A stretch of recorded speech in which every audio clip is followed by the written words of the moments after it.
We all know the Middle East is a geopolitical tinderbox, right? But what happens when a regional conflict, say between Iran, Israel, and the United States, truly explodes? Could it actually drag the rest of the world into the mix? Let's break down what that could look like. So yeah, that's the big question we're tackling today. How could a war that starts out with, missile strikes and skirmishes between proxy forces end up completely reshaping our world? To figure that out, we've got to start with the first big players who would get pulled into the fray almost immediately. Okay, so if a shooting war kicks off, the very first question on every analyst's mind is this: what are Russia and China going to do? Because let's be real, their moves could literally define how big and how dangerous this whole thing gets. All right, let's look at Russia first. Now, Moscow and Tehran, they go way back, especially when it comes to military stuff. I mean, they've worked together on the ground in Syria, they share intelligence, they've even developed advanced weapons like drones together.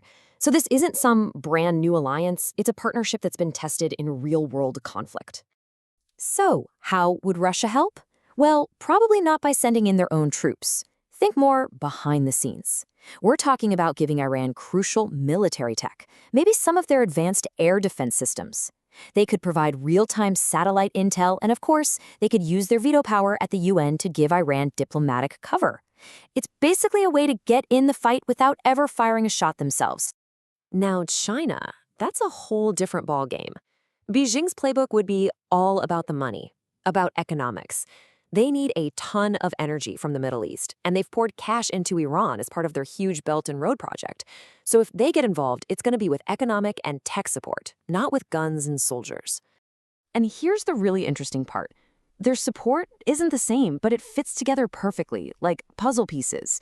You've got Russia offering the military muscle and the diplomatic shield, then you have China providing the economic fuel and the tech to keep things running. Together, well, they create this really powerful counterweight. And it's all built on one shared goal: pushing back against a US-dominated world.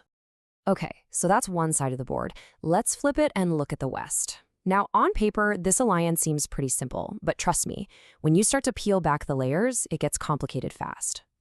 The core of this bloc, no surprise, is the US and Israel. Their military and intelligence partnership is rock solid, that's a given. You've got this huge web of American bases all over the region, plus Israel's super advanced military tech. So yeah, they would be the engine driving any military response. But what about Europe? This is where things get really, really messy. Sure, Europe is a key US ally through NATO, but don't assume they'd just jump right in. In fact, European countries would be getting pulled in a bunch of different directions all at once. And you can see that dilemma right here. On one hand, you have their NATO commitments, pulling them towards the US. But on the other hand, you have huge fears about what a war would do to their energy supplies, the economic chaos it would cause, and frankly, a lot of political pressure at home to stay out of another big conflict. So, we've talked about the big global powers, but what about the countries right there in the middle of it all? For places like Saudi Arabia and Turkey, this isn't some abstract chess game. No, this is a fire breaking out on their doorstep, a direct threat to their very survival.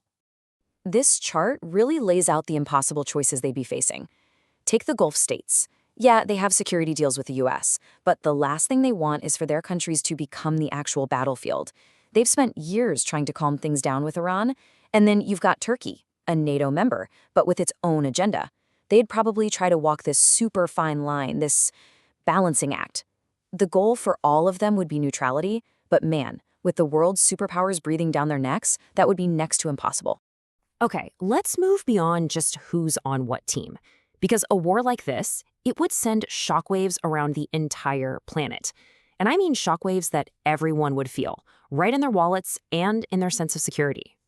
I want you to think about one number: 20%. That's how much of the entire world's oil supply has to squeeze through one tiny little waterway, the Strait of Hormuz. It is, without a doubt, one of the most critical choke points on Earth. So you can imagine what happens if there's a problem there. Any disruption, any naval clash in that strait isn't just a local problem. It's a direct punch to the gut of the global economy. We're talking gas prices going through the roof, like overnight.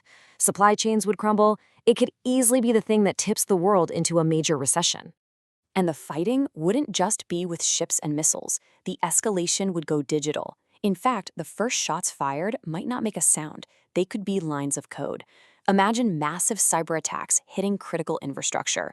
We're talking power grids, banks, communication systems all over the world. From there, it would almost certainly spill over into the shadows. We'd see proxy groups, allied militias, lighting up across Iraq, Syria, Lebanon, Yemen, all getting activated. The whole region would become this messy, multi-front shadow war. And all of this just keeps raising the stakes. It brings us closer and closer to direct naval confrontations, not just in the Persian Gulf, but maybe in other hotspots too.